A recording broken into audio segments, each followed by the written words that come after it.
Well, didn't really want to be back here again, but I guess let's get into it. So, Maxi, yeah, it's still not that bad.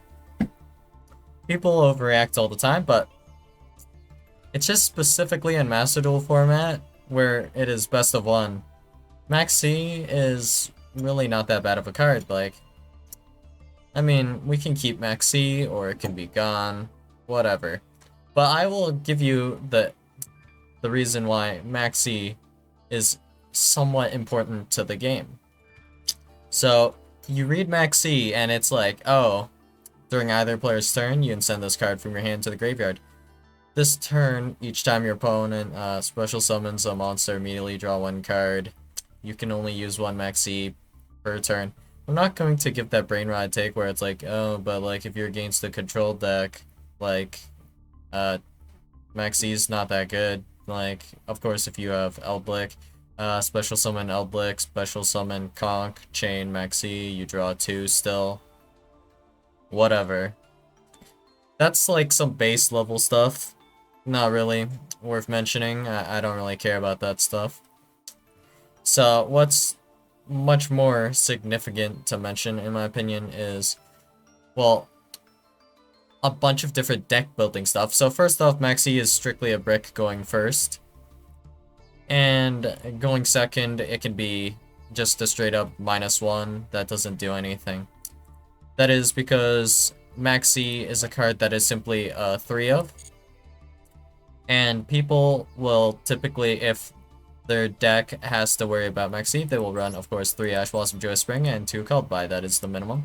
Some people will be like, oh, I have to stick 3 Maxi into every single deck I play. No, you don't. I still don't have Maxi crafted. I am at 0. And I'm perfectly fine. And that is because Maxi, of course, as I mentioned before, is strictly dead going first. Like, if I get hit by an Ash Blossom Joy Spring on my first turn, what is Maxi gonna do for me? Nothing. That's what it's going to do.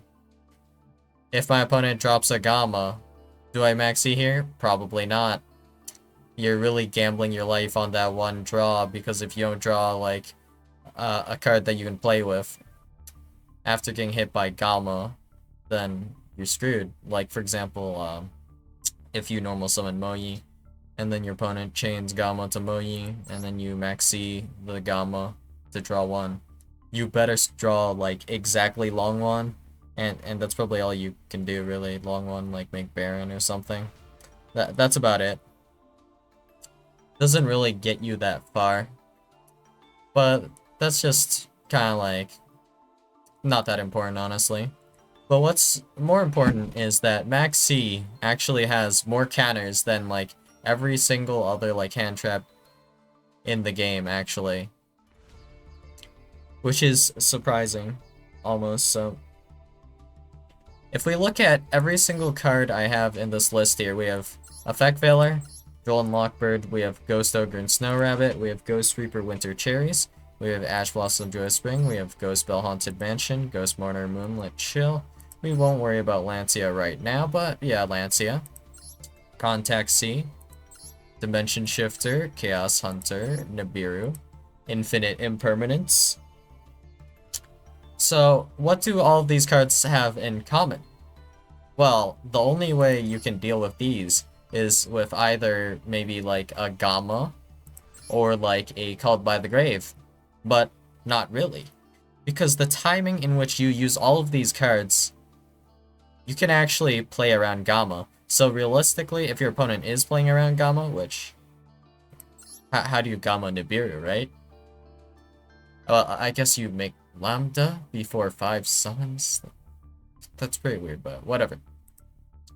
So aside from that, you have like Called by the Grave, and Called by the Grave doesn't even answer all of these. So like specifically Contact C, Chaos Hunter, Infinite Impermanence, Nibiru. It does not answer any of those. So keeping in mind you also only have 2 Called by the Graves.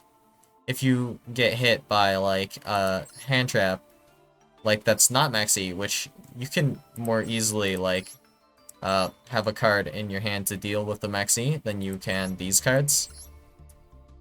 You're kind of struggling here, honestly. So, notably, like, all of these cards, with maybe the exception of, like, a Ghost Ogre, can completely ruin your day, for the most part. And, noticeably, since your only out to these hand traps is actually Called by the Grave, if your opponent is running Ghost Bell and Haunted Mansion, or Artifact Lancia as well, they can chain that to your Called by, making your Called by dead. Keeping in mind that Ghost Bell and Haunted Mansion, as well as Artifact Lancia, are also at 3, where Called by the Grave is semi-limited, meaning they are not only more likely to open a hand trap than you are called by, they are also more likely to open the out to your called by. So the only hope you would have to play against, like, let's say Ash Blossom and Joe Spring, and then like a Lancia, or like a Ghost Bell and Haunted Mansion. Like, either of these, like, resolving will stop your called by, of course, right? But let's say the Ash Blossom and Joe Spring completely destroys your turn and makes your turn unplayable.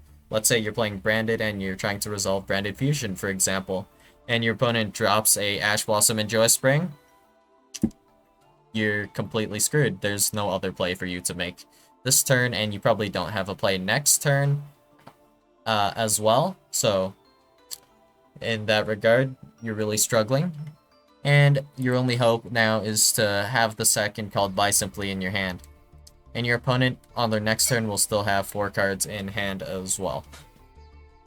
So, you're in a strictly losing position that's much worse. And options like honestly, I think just for dealing with Called by Lancia isn't as good as Ghost Bell, because Ghost Bell is actually still a hand trap that can be used for other things. I don't think Lancia is just good right now, in general. But of course, with like Nibiru, Chaos Hunter, Infinite Impermanence, all of these cards are also at 3, and Called by can't do anything against like Nibiru or Infinite Impermanence. A lot of decks get completely shut down by either Imperm or Nibiru, and you can do absolutely nothing against them. Like, the one card you might be able to resolve against these are, well, it's just Crossout, which is limited to 1. So, not exactly a good situation to be in. But, I mean, if you have the Crossout, you have the Crossout, I suppose. Assuming you didn't need to cross out, like, an Ash Blossom and Joy Spring or something like that.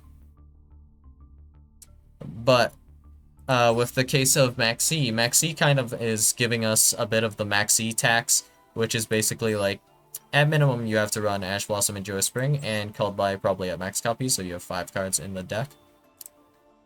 People are saying about 8 or 11, because you have to run Maxx and Crossout, and you don't have to run Maxx and Crossout, honestly, you can skip on those.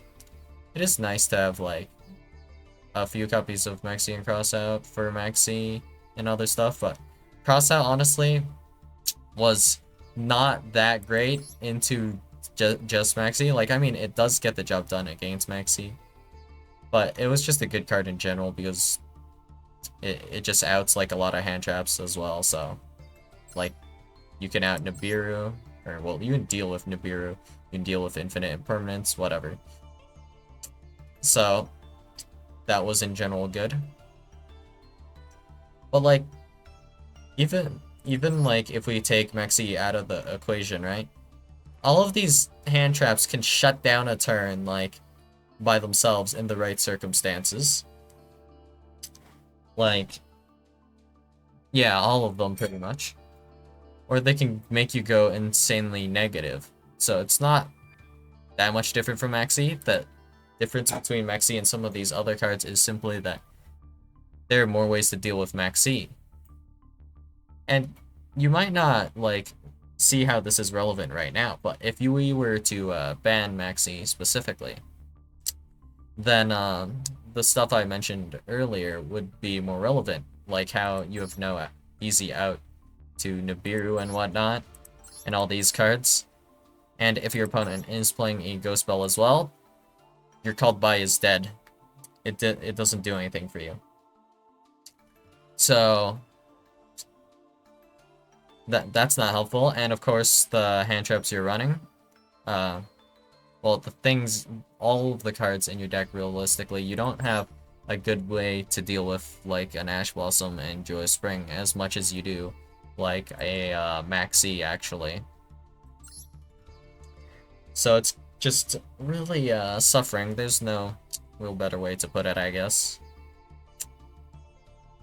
If your opponent has an out to your Called By, which, yeah, probably, your opponent probably can. Like, if everyone is playing 3 of Infinite Impermanence, do we ask for Infinite Impermanence to get banned? Do we ask for Called By to be put at 3? But then that gives, like, the going second player, like, a really hard time going second. Unless they're playing exactly a going second deck, like, we'll just say, for example, Mech Knight or Numeron or something, where you can actually afford to run all your going second cards, like your Raigekis, your Dark Holes, your Forbidden Droplets, whatever. You would need to fit all that stuff, and the logistics of that are annoying. And just being able to blanket have a pretty calm game with your opponent here, you know, like, Maxx, this is at 3. The odds of drawing a Maxx, I believe, are around 30% at 3 in 40. And I don't remember the exact answer, so I will check real fast. So let's see. If we have a hand size of 5, and then like about 5 cards here, you have about a 50% chance to open an answer to Maxx if you have Ash Blossom and Joyous Spring, as well as Called By the Grave. So you have a 20% higher chance to open, like, some way to deal with Maxx than your opponent does to open Maxx, assuming they are playing it at 3. Some people play it at 2. Whatever. Maxx as well is not as strong of a card as you might expect, actually. Like, it is somewhat strong, but there is an issue with how it's being played right now. People are just expecting you to just, like, respect the Maxx, but they're not giving you a reason to respect the Maxx, if that makes sense. A lot of people at Maxx, they're running around 2 hand traps along with Maxx, actually, so that's kind of just how it is right now. Like, with Flu, you're only expecting maybe, like, up to Imperm and Ash Blossom and Joyous Spring. So if you can play around both of these, or if your opponent doesn't draw into them in time, they can just lose the game on the spot. And that is because going second, you can just kill your opponent straight up. Easy enough, right? Just kill your opponent. Then, like, they can have all the combo starters and extenders that they want, but they're dead. They lost the duel. That doesn't really do you much. So then there's also, assuming you're going first, why don't you just FTK your opponent, you know? Just summon Bishbalkin. If you summon Bishbalkin, kill your opponent. Cool. Nice Maxx, bro. After a certain point, I believe Ash Blossom is too late, and the Bishbalkin tokens stop Infinite Impermanence from being usable. So, literally, Bishbalkin FTK can just do the job and just ignore Maxx entirely. And then there's, of course, the fact that your opponent actually doesn't have outs to some stuff. Like, for example, let's say I go ahead and drop Winda on the board. You know what people aren't playing right now? Forbidden Droplet. You know what else people aren't playing right now? Back row removal, really. You typically only have, like, 1 card for back row removal. So if I, for example, have some sort of back row floodgate in my deck and it really affects your deck in a negative way, well, Yeah, Maxie's not gonna save you from that, really. You're still going to have to draw the out, which is actually pretty damn unlikely. Like, most people, just for the sake of it, I guess, put in, like, one of Duster, if at all. So if I drop, let's say, Tikaboo, you're not adding that Tikaboo with Maxi. Even if I summoned, like, 10 times to search out that Tikaboo, or, like, a similar kind of floodgate, you don't have the out to that floodgate. Like, just straight up. So Maxi does not save you from that, like, at all. And of course, like, to stop me from searching out that floodgate, you have your, like, copies of Ash Blossom and maybe Imperm. Even if I don't have a way to deal with your Imperm or Ash Blossom in Joy Spring, do you really think you can get your Ash Blossom in Joy Spring or your Imperm, like, not only before I set this stuff up, but, like, to assume that I don't have the extenders to play through, like, one Ash Blossom in Joy Spring or, like, one Infinite Impermanence or whatever. And if I have a really good hand, going through, like, tanking both of these is perfectly doable. Your hope would be, I guess, to, like, top deck enough, like, imperms off of, like, Maxi to not lose the game on the spot to, like, a floodgate, I guess. Or, like, even if you're playing, like, for example, a hero or something, you're playing against hero, whatever, and you drop Maxi. Do you have an out for Plasma? Do you have an out for, like, let's see, do you have an out for, like, Darklaw? Like, you have to hard draw, like, that off of Maxi, and people just aren't running that kind of thing right now.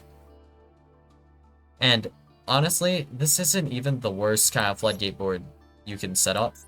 The most obnoxious kind being Runic Stun. Yeah, no comment on that, just Runic Stun. And a lot of decks, of course, just try to end on floodgates now. Anyways, whenever possible. So like a Scythe, for example, or like Protos. If your deck is like really affected by Protos, like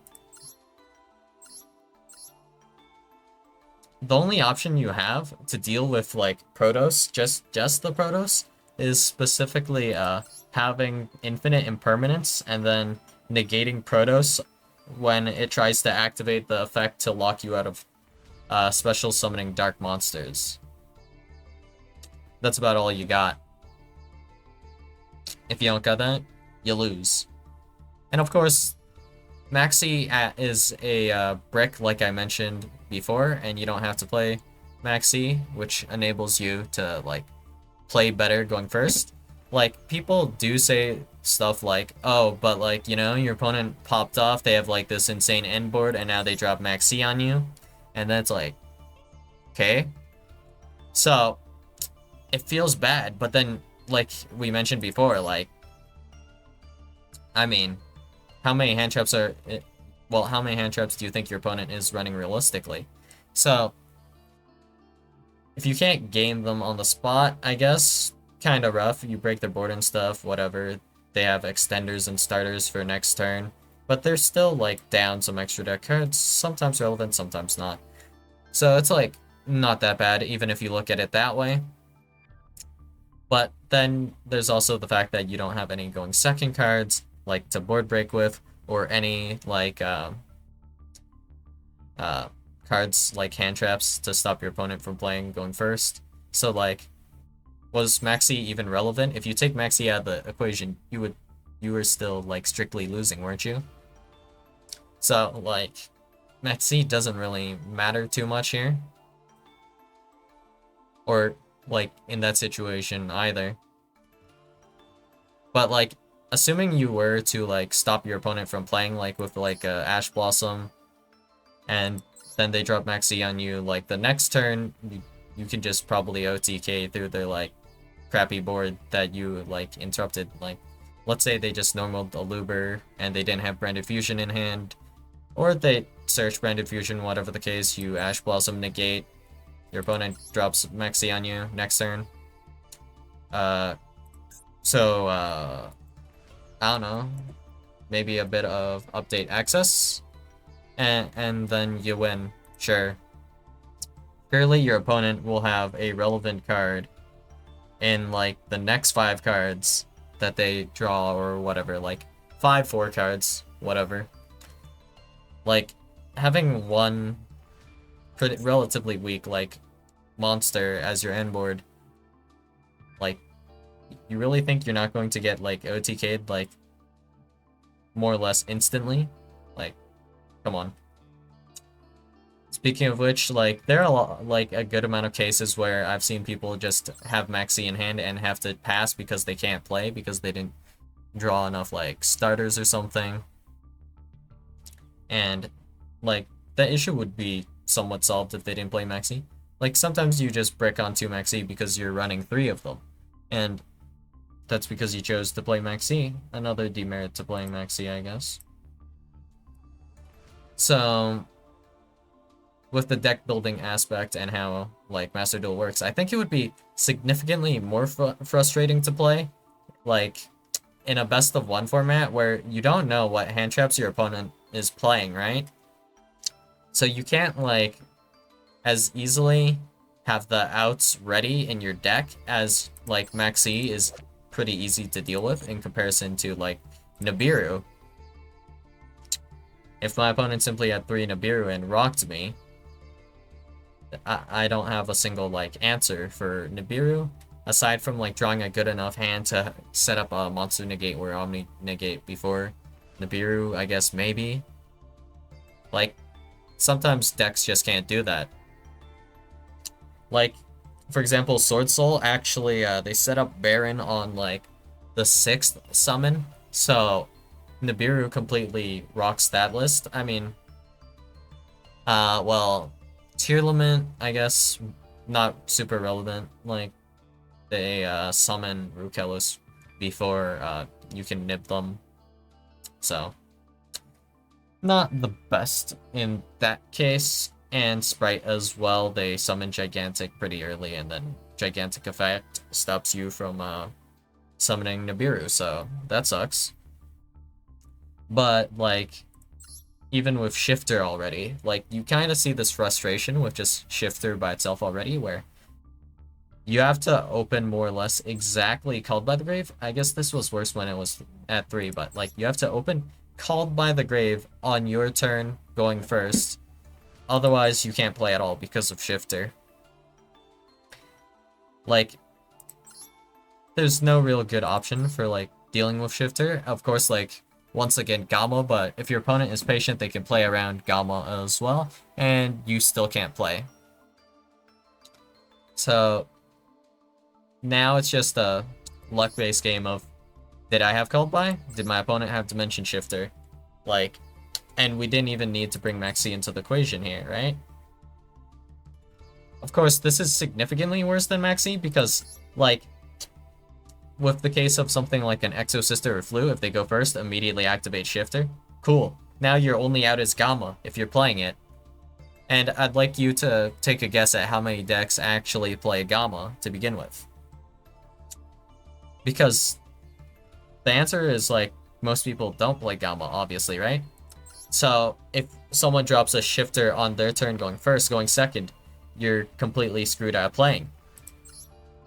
But, like, with Maxx even, you still have the option to, like, drop a Called by or an Ash Blossom and Joe Spring against Maxx. So, Maxx, still fine. You can deal with Maxx. And Maxx actually does give some form of interaction to your opponent in terms of recovery as well. Some decks can't recover, so sometimes this does come up, I guess. So, like, assuming opponent goes first, set up a board, Maxx me going second, I break their board, set up a bit of stuff of my own. My opponent has some follow-up with the Maxx. And depending on what I did, I guess, and what my opponent has left, they might be able to do some stuff. They actually might still not be able to. Like, noticeably with, like, Sprite. Kinda depends exactly how it goes, but in Sprite, you will only be running, like, 2 Gigantics.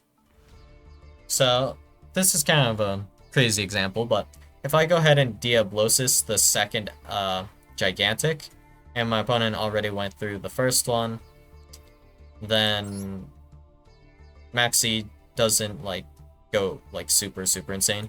Kind of depends on how many times your opponent summons, or you summon in this case. So not a whole lot to do about that if that comes up. If it comes up, unlucky that you didn't have Called By or Atchblossom Joy Spring, but you can still do your best, I guess. If you can still set up, like, I don't know, like, since you're the going second player, there is a chance you can just set up, like, a Zeus or something, and then, like, their Maxx cards won't be, like, super relevant. They would need, like, specific cards to deal with your Zeus. Even if they drew an Imperm, if they still have, like, a card on field, they can't activate, like, Imperm, of course. So, of course, Atchblossom Joy Spring, like, no amount of hand traps really deals with Zeus, right? So, the game is a bit complicated, I guess. So that, honestly, Maxx, a lot of the time, it doesn't decide the game. The most unlucky bad feeling situation with Maxx, I guess, is when you just don't have the out to Maxx, and you don't have, like, a good hand at all. Like, not enough starters or extenders to justify playing against Maxx. So you either just pass turn, hope your opponent bricked as well, or you kind of lose, but you bricked anyway, so even if your opponent did not have, like, Maxx, if they instead had an Atchblossom and Joy Spring, you wouldn't be able to play either, and then they can just full combo you, like, update access time again, you know? If your opponent just Atchblossoms you and then update accesses all over you. Not a whole lot you could have done regardless.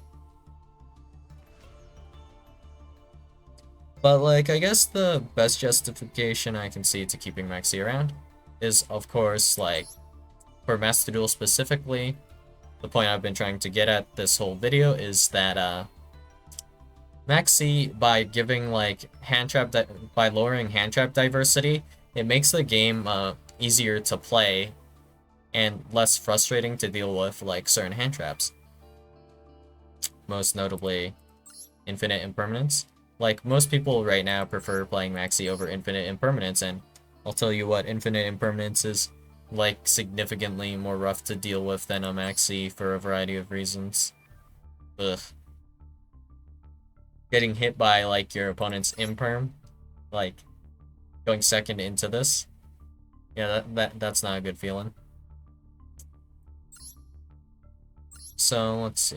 So, because, like, I'll start taking cards out real quick. So, we have this. Take these out. Take this out. Take this.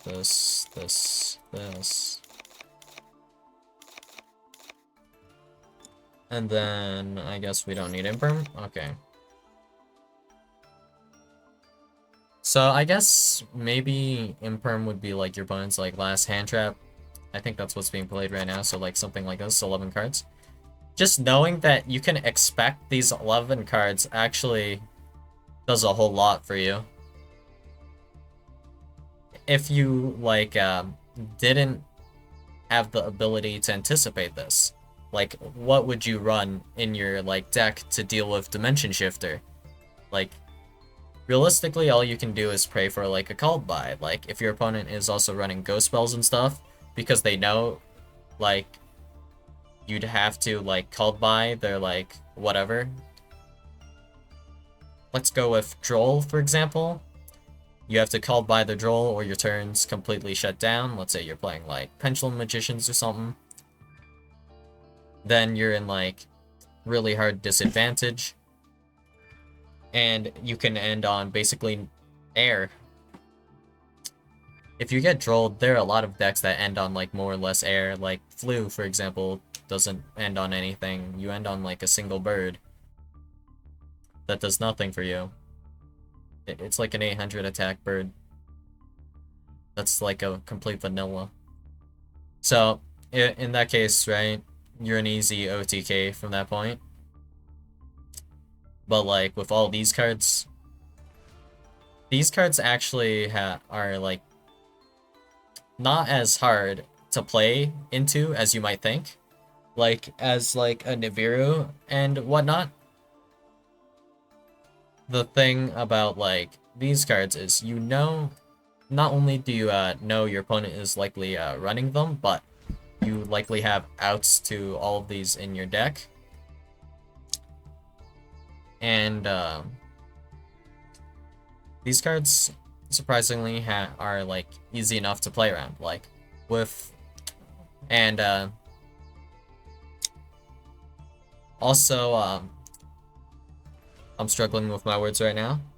So these cards are very generic, which is pretty nice. So you know that this hand trap lineup for the most part will likely affect your like opponent's deck. So they're reliable in that sort of way as well in a best of one. So like with the hand traps I showed before, not all of them like will be completely relevant against your opponent. Like for example, like with the ghost cherries, you won't necessarily have like the extra deck card that you need to reveal with Ghost Reaper and Winter Cherries, depending on what your opponent is playing. But like most decks need to do something listed on Ash Blossom and Joe Spring. Most decks need to special summon, so Maxi will be relevant. Most decks require some kind of monster effect. Even Stun uses like Inspector Border, so you can like imperm a border, for example. And it's also nice to have that reliability with these cards. If we remove Maxi, there's a little bit less reliability. Like the cards some of them, the cards I showed earlier, they do have a lot of power behind them. Like with the example I gave, like Drill and Lockbird completely would shut down Pendulum Magicians and Fluandries, but their decks this doesn't like shut down at all. So like for example with Zombie World, Tier Limit, Drill and Lockbird doesn't like super shut them down. Because most of your like instead of searching or adding cards to your hand or whatever, you instead spend time milling cards instead into the graveyard. So Drill and Lockbird is not live here. And Contact C as well. Contact C. If your opponent does not like have something they can make with Contact C, this is a floodgate, essentially, pretty much. Yeah, it's just a floodgate, really. But if your opponent does have like an out to Contact C, like say they're playing Sprite, Contact C is completely a useless card in your hand if you're running it. But if your opponent's playing like maybe Tier Limit, they won't have a way to out Contact C. Like if they normal summon Rhino Heart and then you special summon Contact C, they have to send a card because they are both trigger cards like Rhino and Contact C. So chain one, they can resolve it or not, Rhino, and then you can chain Contact C. And then your opponent more or less has to send a card or not send a card off of Rhino. But more likely than not, they will send a card, and then it will do nothing because there's nothing they can make with Contact C and a tier name in the graveyard. So then, your opponent ends on like Contact C plus Rhino, pretty much, if you use a Contact C. With this kind of situation, you're doing well, of course, but like against like Sprite, for example, you can't summon Contact C after Gigantic Sprite activates its effect, and they can easily link off Contact C for like a Sprite Elf, and you essentially give them a free body, which kind of sucks. But like Ash Blossom, Joe Spring, Called by the Grave, Maxi, Infinite Impermanence, they're all like relatively generalized cards, I guess, that they can not deal with, but they can at least activate against most decks and do something. There are other cards, of course, which can do completely nothing or completely shut down like your opponent's turn, like Contact C. So it's pretty frustrating in different ways, whether you're going first or second playing these hand traps. And of course, you definitely have room for them after like Maxi gets removed. for example, you won't need to run this, and you will only need a Called by the Grave, of course. So Ash Blossom and Geospring is nice because, like, most decks do something that you can Ash, at least, right? But, like, let's say I have this setup now. This setup is nasty in its own way, of course. Like, cherries as well, and whatnot. In best of one, it's pretty bad as well. Because now you're only out to these cards is pretty much going to just be called by a lot of the time, more often than not. And Ghost Belt and Lancia stopping called by makes it pretty irritating to play the game. So, like with a shifter, I guess, that would be pretty brutal if we go like chain 1 shifter, chain 2 called by, and then like chain 3 Ghost Spell. Like something like that would be pretty heinous, pretty rough, pretty annoying. And I am not sure how, like, I would have to check the ruling on this. Not quite sure actually how it works. But I mean, Dimension Shifter in general would become an even more obnoxious card to deal with in its own way. I mean, it doesn't change anything specific with Dimension Shifter, but simply because you are now not running Maxx, you have room for a different hand trap, so you can supplement that with, instead of Maxx, to then just simply go Ghost Spell instead of the Roach, and then your opponent can't do anything against the rest of the hand traps in your deck as well, which is pretty rough and arguably unfun, in my opinion at least. So I think we can still go into more depth into why Maxx is not like entirely that bad of a card in Master Duel, but video's already getting kinda long. If you guys want to see me go even more in depth in why Maxx isn't actually that bad of a card to keep around in Master Duel and at 3 while we're at it, then go ahead and let me know in the comments down below, I guess. Well, I'll see you guys in the next video. Bye.